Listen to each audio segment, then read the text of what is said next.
عزیز دوستو، قرآن مجید فرقان حمید نے ارشاد فرمایا ہے کہ محمد الرسول اللہ، فرمایا محمد صلی اللہ تعالی علیہ وسلم اللہ کے رسول ہیں۔ نبی اکرم صلی اللہ تعالی علیہ وسلم کی رسالت، حضور کی نبوت، نبی پاک صلی اللہ تعالی علیہ وسلم کے خاتم النبیین ہونے اور حضور سید عالم علیہ السلام کے امام الانبیاء ہونے کی گواہیاں جگہ جگہ اللہ کے قرآن نے بیان فرمائی ہے۔ نبی کریم علیہ السلام اللہ کے سچے رسول ہیں، اس کے دلائل اتنے زیادہ روشن ہیں کہ وہ سورج سے بھی زیادہ روشنی دیتے ہیں، چاند سے بھی زیادہ تابناک ہے۔ میرے بھائیوں، نبی پاک صلی اللہ تعالی علیہ وسلم کا وجود مسعود جسم اقدس ایسا خوبصورت تھا، وہ خود اس بات کی دلیل تھا کہ یہ اللہ کے سچے رسول ہیں۔ ہمارے ہاں بہت سارے لوگ ہیں جو اکثر اس بات پر گفتگو کرتے ہیں کہ نبی پاک صلی اللہ تعالی علیہ وسلم کو اور تمام انبیاء کو اللہ تعالیٰ نے بشریت کا کالب عطا کیا، تو بھئی بالکل ٹھیک ہے۔ اعلیٰ حضرت رحمۃ اللہ علیہ نے لکھا ہے، حضور کی بشریت کا انکار کرنا تو کفر ہے۔ نبی پاک علیہ الصلاۃ والسلام بشر ہیں، لیکن جب سے دیکھا ہے لباس بشری میں تمہیں، ہر فرشتے کی یہ خواہش ہے کہ وہ انسان ہو جائے۔ یعنی آپ اس بات پر ذرا غور فرمائیں، اندازہ کریں کہ حضرت انس بن مالک رضی اللہ تعالیٰ عنہ فرماتے، حضور کسی رستے سے گزر جاتے تھے نا، تو جو بعد میں آتا تھا اسے خوشبو اتنی آتی تھی کہ پتہ چل جاتا تھا یہاں سے اللہ کے رسول گزر کے گئے۔ حضور علیہ السلام کو جو اللہ تبارک و تعالیٰ نے حسن عطا فرمایا اور جو کمالات عطا کیے، آپ غور فرمائیں گے کہ حضور کے پسینہ مبارک سے خوشبو آیا کرتی۔ اللہ کے رسول ہیں، اس پر اگر آپ دلائل دیکھیں، معجزات دیکھیں، کمالات دیکھیں، فضائل دیکھیں، شمائل دیکھیں تو انسان دنگ رہ جاتا۔ حضور کے مقدس پسینے سے خوشبو مہکا کرتی اور گلیاں اور بازار اس سے مہک اٹھتے۔ حضرت عتبہ رضی اللہ تعالیٰ عنہ صحابی ہیں، 4 بیویاں تھیں، وہ کہتی ہیں کہ ہم ایک سے ایک بڑھ کے خوشبو استعمال کرتی تھی، لیکن سمجھ نہیں آتی تھی کہ ہمارے شوہر کون سی خوشبو لگاتے ہیں۔ ہم باوجود کوشش کے، باوجود ہمت کے اور باوجود تجسس کے وہ خوشبو نہیں پاتی تھی۔ تو ایک دن ہم چاروں نے فیصلہ کیا کہ ان سے پوچھ ہی نہ لیں وہ کون سی خوشبو لگاتے ہیں۔ تو ہم نے پوچھا کہ بتائیے، تو کہنے لگے میں نے تو کبھی لگائی نہیں۔ تو ہم نے کہا بھئی آپ ایسے ہی تو دعویٰ نہ کیجئے، ہم نے پوری جد و جہد کر لی، اور پھر عورتوں کا چیزوں کو تلاش کرنا یہ تھوڑا انفرادی بھی ہوتا ہے، ہمیں وہ رنگ نہیں ملا خوشبو کا، وہ انداز جو آپ کا ہے۔ تو فرمانے لگے اصل بات یہ ہے کہ میرے کمر پر کچھ تکلیف ہو گئی تھی، کچھ ایسی چیزیں ابھر آئی تھی جو تکلیف کا باعث تھیں، تو میں پھر حاضر ہوا رسول پاک کی بارگاہ میں۔ تو نبی کریم علیہ السلام نے فرمایا کرتا ہٹائیے گا، تو میں نے کچھ کرتا ہٹایا تو کریم نے دست مبارک پھیرا، بس ظلمت کو ان کے نور نے کافور کر دیا، جس پر پڑی نظر اسے بھی نور کر دیا۔ تو محمد صلی اللہ تعالی علیہ وسلم اللہ کے رسول ہیں، اس پر اتنے دلائل ہیں، یہ اتنا آفتاب سے روشن مسئلہ کہ یعنی آپ شمار کرتے جائیں، آپ گنتے جائیں، آپ سیرت کو پڑھتے جائیں، آپ فضائل کو پڑھتے جائیں، کمالات کو پڑھتے جائیں،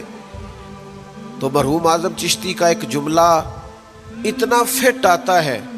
کہ یہ سارا مضمون اس میں سمٹ جاتا ہے۔ وہ کہتے ہیں تیری حیات پاک کا ہر لمحہ پیغمبر لگے، یعنی لمحہ لمحہ بتاتا ہے کہ آپ اللہ کے سچے رسول ہیں۔ ایک ایک گزرنے والی گھڑی بتاتی ہے کہ آپ اللہ کے سچے رسول ہیں۔ حضور کا مسکرانا بھی بتاتا ہے کہ سچے رسول ہیں۔ نبی پاک علیہ السلام کا دیکھنا بھی بتاتا ہے کہ حضور اللہ کے سچے رسول ہیں۔ حضور تو کسی پر جلال بھی کر دینا تو بھی پتہ چلتا ہے اللہ کے سچے رسول ہیں۔ یعنی حضور علیہ السلام کھانا تناول فرمائیں یا آرام فرمائیں، آپ ذرا یہ انوکھا پن ملاحظہ فرمائیے گا، یہ انداز ذرا دیکھیے گا کہ ایک صحابی نے آ کے عرض کی یا رسول اللہ صلی اللہ تعالیٰ علیہ وسلم میری بیٹی کی شادی ہے تو خوشبو کی بڑی ضرورت ہے، تو مہربانی فرمائیں کرم نوازی کریں۔ عرب شریف کے اندر خوشبو بڑی مہنگی ہوتی تھی، آج بھی وہاں خوشبو بڑی مہنگی ہے اور خوشبو کا استعمال بھی بہت زیادہ ہے۔ تو اس صحابی نے آ کے عرض کی یا رسول اللہ صلی اللہ تعالیٰ علیہ وسلم خوشبو مل جائے، میری بیٹی کی شادی ہے۔ تو حضور علیہ السلام نے فرمایا ایک لکڑی لے آؤ اور ایک بوتل ایک شیشی لے آؤ۔ وہ لے کے آئے تو محبوب نے نا لکڑی کے ساتھ اپنا پسینہ تیری حیات پاک کا ہر لمحہ پیمبر لگے،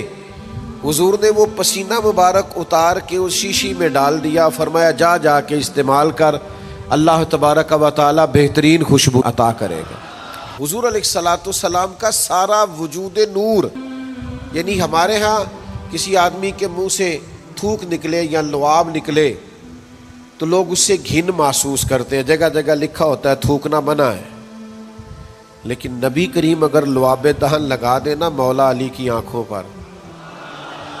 تو شیر خدا فرماتے ہیں مجھے پہلے سے بھی زیادہ بہترین نظر آنا شروع ہو جاتا ہے۔ اللہ کے محبوب صلی اللہ تعالیٰ علیہ وآلہ وسلم کے پورے وجود نور کو جیسے جیسے دیکھتے جائیں محسوس ہوتا ہے کہ تیری حیات پاک کا ہر لمحہ پیمبر لگے۔ حضرت عبداللہ ابن سلام رضی اللہ تعالیٰ عنہ فرماتے میں گفتگو کرنے آیا تھا،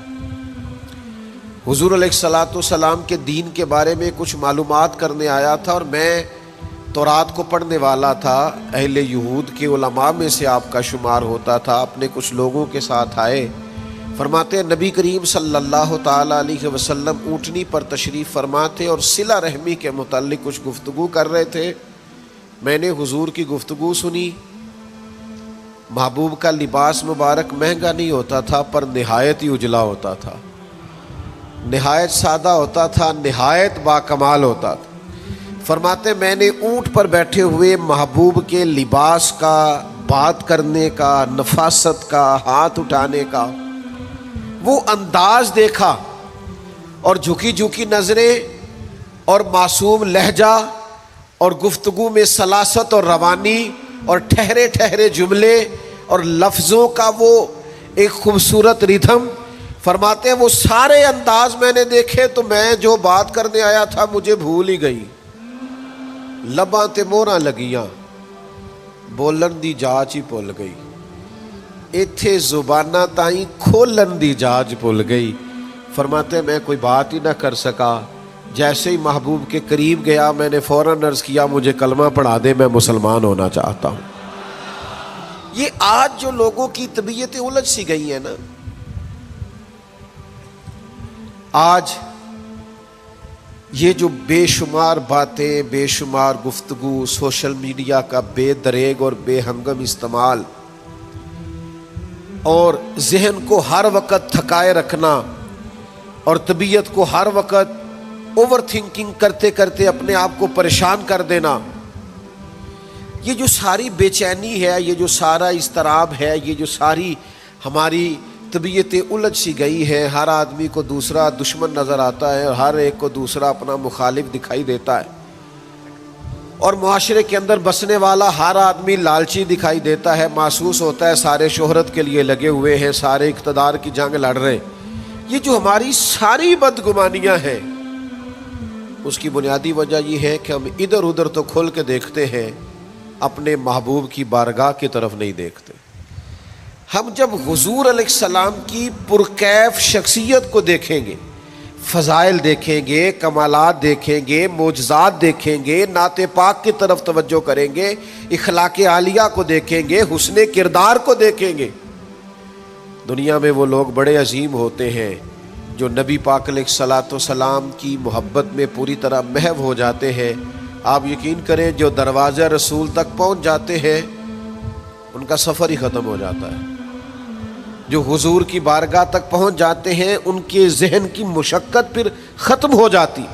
انہیں منزل نصیب ہو جاتی۔ وہ لوگ اس طرح کے ہو جاتے ہیں کہ اب زندگی میں ایک ٹھہراؤ آ گیا، اب سکون نصیب ہو گیا، اب اطمینان قلبی مل گیا، اب مقصود ہاتھ آ گیا ہے، منزل مل گئی ہے۔ نوجوانوں بہت زیادہ نہ الجھا کرو یار، بہت زیادہ پریشان نہ ہوا کرو۔ جب دل بڑا گھبرا جائے نا تو اپنے نبی پاک کی سیرت کو پڑھا کرو، حضور کے احوال شریفہ کا مطالعہ کیا کرو، ان کے حسن کی بات دیکھا کرو، جمال کی بات دیکھا کرو، کمال کی بات دیکھا کرو، محبوب کے بانٹنے کا انداز دیکھا کرو، نوازنے کا انداز دیکھا کرو، نبی پاک کا دشمنوں کو معاف کرنے کا رنگ دیکھا کرو، حضور کا عطا کر دینے کا انداز دیکھا کرو۔ معاشرے میں، سوسائٹی میں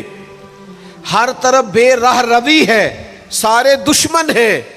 لیکن محبوب تبلیغ بھی اطمینان سے کرتے ہیں، ان کو دعوت توحید بھی مطمئن ہو کے دیتے ہیں، اور جب ان کے لیے دعا کرتے ہیں تو پھر بھی پوری دل جمی کے ساتھ دعا کرتے ہیں۔ یہ خاص ٹھہراؤ آپ کو